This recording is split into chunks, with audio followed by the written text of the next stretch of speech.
Baltimore City Sheriff Sam Cogen is calling for more funding to keep courtrooms safe during trials after recent violence inside the city courthouse. Fox 45's Keith Daniels joins us live with those concerns tonight. Keith.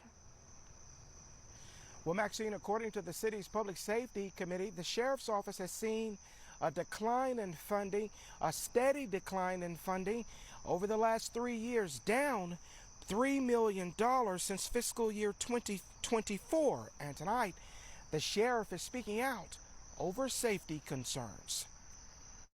Baltimore City Sheriff Sam Cogen at a community event this week, ringing the alarm, calling attention to what he considers to be a lurking potential danger for Baltimore City courtrooms. We have a court security line item that we're supposed to be budgeted for, and it's just too low.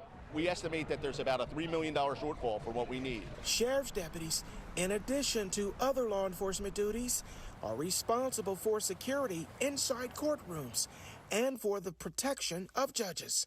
But Cogen says the city council's failure to adequately fund its department for security duties puts the safety of those in city courts at risk because of staffing shortages exacerbated by the lack of funding. What we're doing is we're pulling deputies from street functions and having them bring them into the courthouse, right? Which is shortcutting the things that we do in the street, like our domestic violence program, like our eviction program. Cogen's concerns made public after an incident inside a city courtroom at a murder trial last week, when he says 3 family members of the victim jumped the rails, attacked the defendant.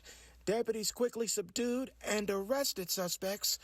It was an alarming situation, brought under control. It just highlights that in the era that we're in, with the polarization that we have in the country and the violence that we're seeing around the country in courtrooms and the murder that we had in Washington County, one of the judges, we need to focus on court security. We reached out to Baltimore City Council members, notably each member of the council's Public Safety Committee, looking for answers.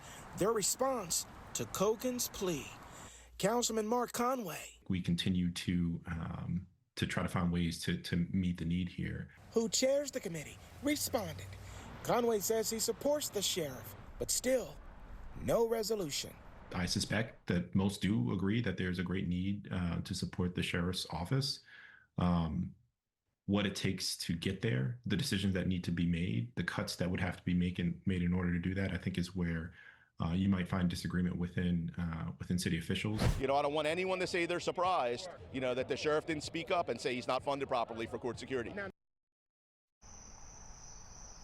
Well, Cogen admits this is a statewide issue. He says he's hopeful state lawmakers will soon help with funding security-related funding, or mandate local governments to make sure that type of funding is provided. We're live tonight. Keith Daniels, Fox 45 News. Hi, I'm Maxine Stryker. Thanks for watching. Don't forget to like this video and subscribe to our channel, and check out Fox Baltimore on social media to find more stories like this.